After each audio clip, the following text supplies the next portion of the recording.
स्वागत है आप सभी का आपके अपने चैनल लक्ष्य तक पर। हिंदी का मॉडल पेपर आ गया है आपके सामने, तो सभी लोग लाइव जल्दी से जुड़ जाए क्योंकि आज की यह क्लास बहुत ही इम्पोर्टेंट होने वाली है। क्योंकि परीक्षा की घड़ी एकदम नज़दीक आती हुई चली जा रही है, इसलिए हमारा मॉडल पेपर आज पांचवा आपके लिए उपलब्ध हो चुका है। क्योंकि परीक्षा तक हम आपको मॉडल पेपर प्रोवाइड करते रहेंगे। इसमें हम क्या करते हैं, कठिन प्रश्नों की चर्चा करते हैं जो आपके परीक्षा के लिए बहुत ही महत्वपूर्ण होने वाले हैं। तो चलिए क्लास को शुरू करते हैं, लेट ना करते हुए सभी लोग लाइव जुड़ जाइए और पहले प्रश्न को देखिए और पहले प्रश्न से ही अनुमान लगा लीजिए किस प्रकार की क्लास आज की होने वाली है। ठीक, 1 मिनट छोटा कर लेते हैं। बिल्कुल, अब तो दिख रहा होगा ना। चलिए, पूरा दिख रहा है ना। ठीक, चलिए पहला प्रश्न देखिए। तो कहा जा रहा है कि यदि कोई बच्चा पाठ को पढ़ते समय शब्दों की क्रमबद्धता बदल देता है पर आशय नहीं बदलता, तो यह मुख्यतः किसका संकेत है? किसका संकेत है? यांत्रिक पठन की कमजोरी का, या स्मृति दोष का, या अर्थ केंद्रित पठन का, या भाषा अधिगम की विफलता का?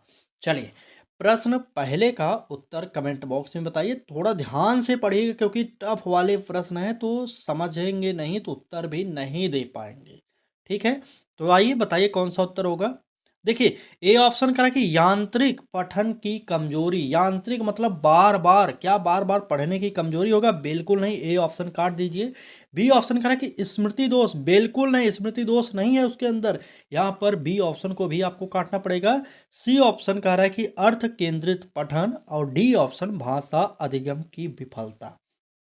ठीक, चलिए बताइए कौन सा सही होगा सबसे बेस्ट। देखिए, यहाँ पर भाषा अधिगम की विफलता ये नहीं होगा, बल्कि उत्तर जो होगा अर्थ केंद्रित पठन, यानी कि तीसरा ऑप्शन यहाँ पर हमारा सही हो जाएगा। ठीक, बिल्कुल। यदि कोई बच्चा पाठ को पढ़ते समय शब्दों की क्रमबद्धता बदल देता है पर आशय नहीं बदलता, तो यह मुख्यतः अर्थ केंद्रित पठन का ही उद्देश्य होने वाला है। चलिए, अगला प्रश्न देखिए। तो कहा जा रहा है कि भाषा को आंतरिक संवाद के विकास से जोड़ने वाला सिद्धांत किस विद्वान से संबंधित है? क्या स्किनर से संबंधित है, पियाजे से, वाइगोत्स्की से, या चोमस्की से?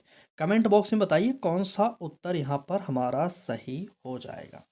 चलिए, भाषा को आंतरिक संवाद के विकास से जोड़ने वाला सिद्धांत किस विद्वान ने दिया था? तो यहाँ पर जितने भी लोगों ने चौमस्की उत्तर बताया, बिल्कुल नहीं। चौमस्की ने भाषा विकास का सिद्धांत दिया था, लेकिन यहाँ पर आंतरिक संवाद के विकास की बात किया जा रहा है, इसलिए हमारा उत्तर चौमस्की न होकर यहाँ पर वाइगोत्स्की महोदय हो जाएंगे। ठीक, याद कर लीजिए, इंपॉर्टेंट है क्योंकि वाइगोत्स्की, कोहलबर्ग और जीन पियाजे आपके सिलेबस में अलग से दिए गए हैं, इसलिए विस्तार से इनके बारे में पढ़िए। और नई शिक्षा नीति 2020 ये भी पढ़िए। आरटी एक्ट को पढ़ना पड़ेगा, जो भी इम्पोर्टेंट है आप पढ़िए। अगर अभी तक आप नहीं पढ़ पाए तो इन सभी क्लासेज को हमने प्रोवाइड कर दिया। आप हमारे चैनल के प्लेलिस्ट पर जाइए, वहाँ पर सीटेट फ्री प्रैक्टिस बैच के नाम से एक प्लेलिस्ट बन चुकी है, उसमें आप खोजेंगे तो क्लासेज मिल जाएंगे। आपको पढ़ना पड़ेगा, ठीक है। बहुत ही इंपॉर्टेंट क्लासेज है क्योंकि यहाँ से हर बार प्रश्न पूछे जा रहे हैं। चलिए, अगला प्रश्न देखिए क्या कह रहा है। तो अगले प्रश्न में कहा जा रहा है कि जब शिक्षक बच्चों को एक ही विचार विभिन्न भाषाओं में व्यक्त करने के लिए प्रेरित करता है, तो यह किस पद्धति का उदाहरण है? बहुत ही इंपॉर्टेंट है, थोड़ा सा टफ प्रश्न है, ठीक है। बताइए। ए ऑप्शन कह रहा है कि अनुवाद विधि, B option code mixing, C option translanguaging, और डी ऑप्शन संरचनात्मक अभ्यास। चलिए, यहाँ पर संरचनात्मक अभ्यास की बात नहीं हो रही, आपको ए बी सी में से उत्तर चुनना है, कौन सा सही हो जाएगा। चलिए, बिल्कुल सही। जब शिक्षक बच्चों को एक ही विचार विभिन्न भाषाओं में व्यक्त करने के लिए प्रेरित करता है, तो यह किस पद्धति का उदाहरण होगा? बिल्कुल नहीं, अनुवाद विधि नहीं, ए ऑप्शन भी गलत होगा। अब यहाँ पर कोड मिक्सिंग जो कर रहा है, कोड मिक्सिंग ना होकर के बल्कि ट्रांस लैंग्वेजिंग हो जाएगा यहाँ पर, यह सही। ठीक, ट्रांस लैंग्वेजिंग बिल्कुल सही, तीसरा ऑप्शन यहाँ पर भी सही हो जाएगा। आप ऑप्शन पर मत जाइए, शब्द को देखिए, क्योंकि शब्द अगर आप समझ रहेंगे तो यही आपके पेपर में आएगा। ठीक, चलिए, अगला प्रश्न देखिए, तो कहा जा रहा है कि निम्न में से कौन सी गतिविधि भाषा अधिग्रहण की तुलना में भाषा अधिगम को अधिक दर्शाती है। ए ऑप्शन कह रहा है कि मित्रों से स्वतः बातचीत, बी ऑप्शन कहानी सुनकर प्रतिक्रिया देना, सी ऑप्शन नियमों के आधार पर वाक्य सुधार और डी ऑप्शन खेल के दौरान संवाद। चलिए, प्रश्न संख्या 4 का उत्तर कमेंट बॉक्स में बताइए कौन सा सही होगा। चलिए, सब लोग एक तरफ से कमेंट करेंगे, सभी लोग, ठीक है? चलिए, बिल्कुल सही। यहाँ पर कौन सी गतिविधि भाषा अधिग्रहण की तुलना में भाषा अधिगम को अधिक दर्शा रही है? देखिए, खेल के दौरान संवाद बिल्कुल नहीं, काट दीजिए। मित्रों से स्वतः बातचीत, ए ऑप्शन को काटिए क्योंकि यह इस प्रश्न के अकॉर्डिंग ऑप्शन नहीं सही होगा। बी ऑप्शन करेंगे कहानी सुनकर प्रतिक्रिया देना, तो बिल्कुल नहीं।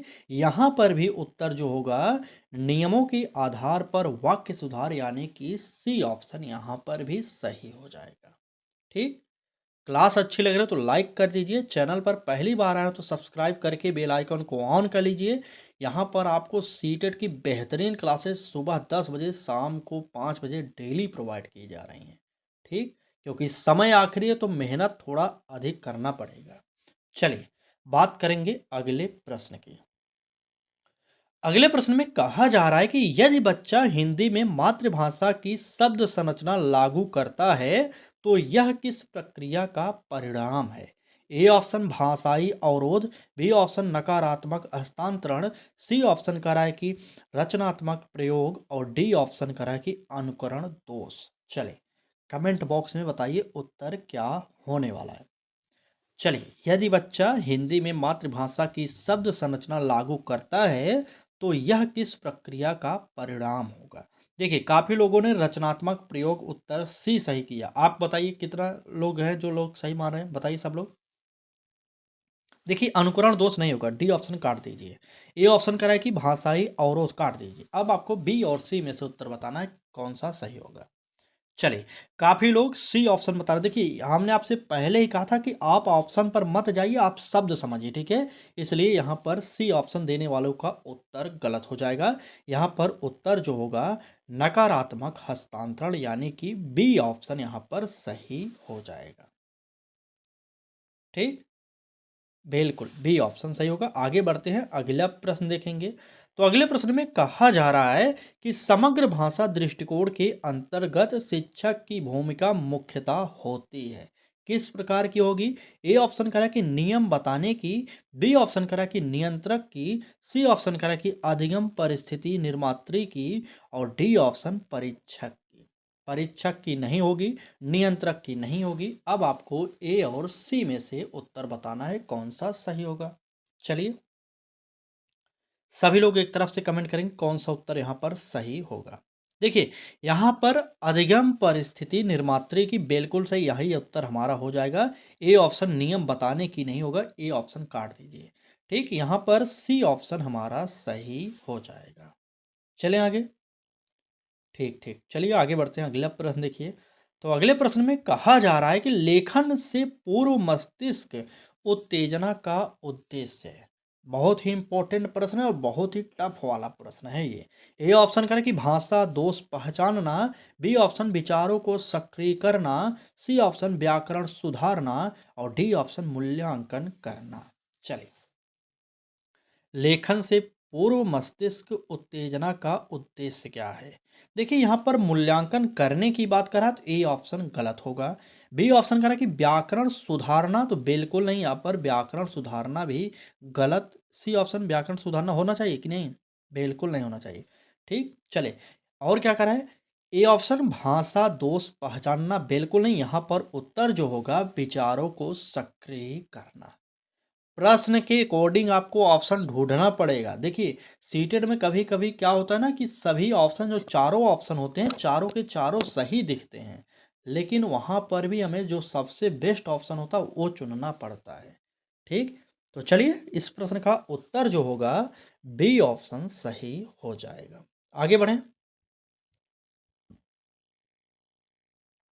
आइए अगले प्रश्न देखते हैं। कह रहा है कि बहुभाषिक कक्षा में बच्चों द्वारा भाषाओं का अदल बदल करना माना जाता है। बात बहुभाषी कक्षा की हो रही, ये शब्द याद करेंगे तो उत्तर आसानी से निकल जाएगा। बहुभाषी कक्षा। ए ऑप्शन अनुशासनहीनता, बिल्कुल नहीं, अनुशासनहीनता कभी भी नहीं होगा, ए ऑप्शन को काटिए। बी ऑप्शन कह रहा है कि भाषाई भ्रम, बिल्कुल नहीं, भाषाई भ्रम भी नहीं होगा, काट दीजिए। सी ऑप्शन संज्ञानात्मक संसाधन और डी ऑप्शन शिक्षण बाधा। तो यहाँ पर बाधा ना हो करके यहाँ पर संज्ञानात्मक संसाधन यानी कि सी ऑप्शन हमारा सही हो जाएगा। ठीक, बिल्कुल सही, सी ऑप्शन एकदम सही होगा। आगे बढ़ते हैं, अगला प्रश्न देखेंगे क्या कह रहा है। तो अगले प्रश्न में कहा जा रहा है कि निम्न में से कौन सा कथन रचनावादी भाषा शिक्षण के सर्वाधिक निकट है। बात रचनावादी शिक्षण की जा रही है, तो बताइए। ए ऑप्शन कह रहा है कि पहले नियम फिर प्रयोग। बी ऑप्शन शिक्षक ज्ञान का स्रोत है। सी ऑप्शन बच्चा अर्थ स्वयं निर्मित करता है। और डी ऑप्शन त्रुटियां हटानी चाहिए। तो यहाँ पर त्रुटियां हटाने की बात नहीं की जाएगी। चलिए जल्दी से बताइए प्रश्न संख्या 9 का उत्तर क्या होगा। देखिए रचनावादी भाषा शिक्षण के सर्वाधिक निकट की बात किया जा रहा है। ठीक है, ए ऑप्शन करें कि पहले नियम फिर प्रयोग, बिल्कुल यही होता है, लेकिन यहाँ पर काटना पड़ेगा। ठीक है, बी ऑप्शन करें कि शिक्षक ज्ञान का स्रोत है, बिल्कुल होता है, हमें पता है, आपको भी पता है, लेकिन यहाँ पर उत्तर नहीं होगा क्योंकि यहाँ पर रचनावादी शिक्षण की बात किया जा रहा है। इसलिए इस प्रश्न का जो उत्तर होगा, बच्चा अर्थ स्वयं निर्मित करता है, यानी कि सी ऑप्शन सही हो जाएगा। ठीक, बिल्कुल सही, सी ऑप्शन यहां पर सही होगा। आगे बढ़ते हैं, अगला प्रश्न देखते हैं। अगले प्रश्न में कहा जा रहा है कि बाल साहित्य को भाषा शिक्षण का आधार इसलिए माना जाता है क्योंकि वह क्या होगा बताइए। ए ऑप्शन कह रहा है कि पाठ्यक्रम सीमित करता है। बी ऑप्शन कह रहा है कि भावनात्मक व सामाजिक संदर्भ देता है। सी ऑप्शन व्याकरण सरल करता है। और डी ऑप्शन परीक्षा उन्मुख होता है। चलिए, बाल साहित्य को भाषा शिक्षण का आधार इसलिए माना जाता है, बताइए। चलिए सब लोग कमेंट करेंगे। ए ऑप्शन करें कि पाठ्यक्रम सीमित करता है, बिल्कुल नहीं, यह नहीं होगा, काट दीजिए। ठीक, देखिए परीक्षा उन्मुख की डी ऑप्शन में बात की जा रहा है, बिल्कुल नहीं होगा, काटिए। बी और सी में से उत्तर बताइए। चलिए उत्तर बताइए, बी और सी में से कौन सा सही होगा। बिल्कुल सही। देखिए यहाँ पर व्याकरण सरल करता है, यह काफी लोगों ने उत्तर दिया, तो बिल्कुल नहीं, यह नहीं होगा उत्तर। यहाँ पर जो उत्तर होगा बी ऑप्शन होगा, भावनात्मक व सामाजिक संदर्भ हो देता है। ठीक, यानी कि बी ऑप्शन सही हो जाएगा। ठीक, चलिए क्लास कैसी लग रही है एक बार जरूर कमेंट करेंगे। निवेदन बस इतना करेंगे कि हमने जो टॉपिक आपको बताया, जीन पियाजे, कोहलबर्ग और वाइगोत्स्की और एनईपी 2020, अगर आपने इसे अभी तक नहीं पढ़ा है तो जरूर पढ़ लें एक बार। आप चाहते हैं हमारे चैनल के प्लेलिस्ट पर है, वो क्लासेस जाकर जरूर देख लें, क्योंकि यहाँ से हर बार प्रश्न पूछे गए हैं और इस बार भी पूछे जाएंगे। ठीक, एक बात और याद कर लीजिए, जितनी भी जल्दी आप इन परीक्षाओं के चक्कर से बाहर निकल जाएंगे ना, उतना ही अच्छा होने वाला है, क्योंकि आने वाला समय इन परीक्षाओं को ऐसे घुमाएगा ना कि आप खुद घूमते रहेंगे। ठीक, आप देख रहे हैं कई राज्यों में टीचिंग भर्ती कैसी हालत हो चुकी है, ये आप देख रहे होंगे। बात यूपी की कर लीजिए तो 2018 के बाद वैकेंसी ही नहीं आई है। तो इसलिए जितनी भी जल्दी इन पात्रता परीक्षा को पास कर लेंगे उतना ही फायदा में रहेंगे। क्यों, क्योंकि कभी भी वैकेंसी आपके राज्य में आ सकती है, तो आप अपने उस मार्कशीट का उपयोग कर लीजिए। ठीक, नहीं तो इसी प्रकार से हर बार टेट सीटेट ही देते रहेंगे और बाकी आगे कुछ होने वाला नहीं होगा। ठीक, चलिए उस प्रश्न का बी ऑप्शन सही था। ठीक है, बी ऑप्शन। चलिए बात करेंगे प्रश्न की। कह रहा है कि जब शिक्षक बच्चों से पाठ के पात्रों के निर्णयों पर तर्क मांगता है तो वह किस स्तर का आकलन कर रहा है। ए ऑप्शन स्मरण का, बी ऑप्शन समझ का, सी ऑप्शन विश्लेषण का, डी ऑप्शन अनुप्रयोग का। चलिए बताइए, जब शिक्षक बच्चों से पाठ के पात्र के निर्णयों पर तर्क मांगता है तो वह किस स्तर का आकलन कर रहा है। तो यहाँ पर स्मरण की बात नहीं होगा। ठीक है, अनुप्रयोग की बात नहीं होगा। अब आपको समझ और विश्लेषण में से उत्तर चुनना है। चलिए बताइए, समझ होगा या विश्लेषण। बिल्कुल सही, यहाँ पर समझ ना होकर के यहाँ पर विश्लेषण होगा। नोट करिए, इस प्रश्न का उत्तर जो होगा सी ऑप्शन सही हो जाएगा। बिल्कुल, चलिए आगे बढ़ते हैं। अगला प्रश्न देखिए, तो अगले प्रश्न में कहा जा रहा है कि प्रारंभिक कक्षाओं में मौन पठन को सीमित रखने का प्रमुख कारण है। क्या कारण है? देखिए, मौन पठन से संबंधित हम प्रश्न को करा चुके हैं। मॉडल पेपर 3 में या 4 में था यह प्रश्न, थोड़ा-सा पैटर्न चेंज करके यहाँ पर फिर से पूछा जा रहा है। बताइए। ठीक, प्रारंभिक कक्षाओं में मौन पठन को सीमित रखने का प्रमुख कारण क्या है? समय प्रबंधन होगा, उच्चारण अर्थ संबंध का विकास होगा, परीक्षा दबाव होगा, पाठ्य पुस्तक की कठिनता होगी। चलिए, प्रश्न संख्या 12 का उत्तर कमेंट बॉक्स में बताइए कौन सा सही हो जाएगा। चलिए, सब लोग कमेंट करेंगे। बिल्कुल सही। यहाँ पर समय प्रबंधन नहीं होगा, परीक्षा की तो बात ही नहीं करेंगे किसी भी प्रश्न में। इसलिए यहाँ पर बी ऑप्शन नहीं, सी ऑप्शन गलत होगा, परीक्षा दबाव वाला ऑप्शन गलत होगा। अब आपको बी और डी में से उत्तर चुनना है कौन सा सही होगा। काफ़ी लोगों ने सी ऑप्शन दे दिया था ना भाई साहब, ऐसी गलती मत करिए यार अभी भी। चलिए फिलहाल देखिए, पाठ्य पुस्तक की कठिनता नहीं होगा, यहाँ पर डी ऑप्शन भी काटिए। उत्तर जो होगा उच्चारण अर्थ संबंध का विकास, यही हमारा बी ऑप्शन सही हो जाएगा। ठीक, बी ऑप्शन। चलिए आगे बढ़ें, अगला प्रश्न देखते हैं क्या कह रहा है। तो अगले प्रश्न में कह रहा है कि यदि बच्चा बोलने में प्रवाह रखता है पर लिखते समय विराम चिन्हों का प्रयोग नहीं करता तो यह दर्शाता है। क्या दर्शाएगा? बहुत ही इंपॉर्टेंट प्रश्न, एकदम नए नए प्रश्न, एनसीईआरटी बेस्ड प्रश्न है। बताइए। ए ऑप्शन भाषा दोष को, बी ऑप्शन लेखन कौशल का विकासाधीन होना, सी ऑप्शन स्मृति सीमा और डी ऑप्शन अनुशासन समस्या। अनुशासन समस्या की बात हम नहीं करेंगे, ए बी सी में से उत्तर आपको बता देना है। चलिए, सब लोग एक तरफ से कमेंट करेंगे। बिल्कुल, यहाँ पर भाषा दोष नहीं होगा, ए ऑप्शन को भी काट दिया मैंने। अब आप बी और सी में से उत्तर बताइए। चलिए, यदि बच्चा बोलने में प्रवाह रखता है पर लिखते समय विराम चिन्हों का प्रयोग नहीं करता तो यह कभी भी स्मृति सीमा नहीं दर्शाएगा, बल्कि लेखन कौशल का विकासाधीन होना, यानी बी ऑप्शन सही हो जाएगा। ठीक, बिल्कुल बी ऑप्शन यहाँ पर सही होगा। आगे बढ़ते हैं, अगला प्रश्न देखते हैं। तो कहा जा रहा है कि हिंदी व्याकरण को भाषा कक्षा में किस रूप में प्रस्तुत करना सबसे उपयुक्त है। बहुत ही इंपॉर्टेंट प्रश्न, बताइए।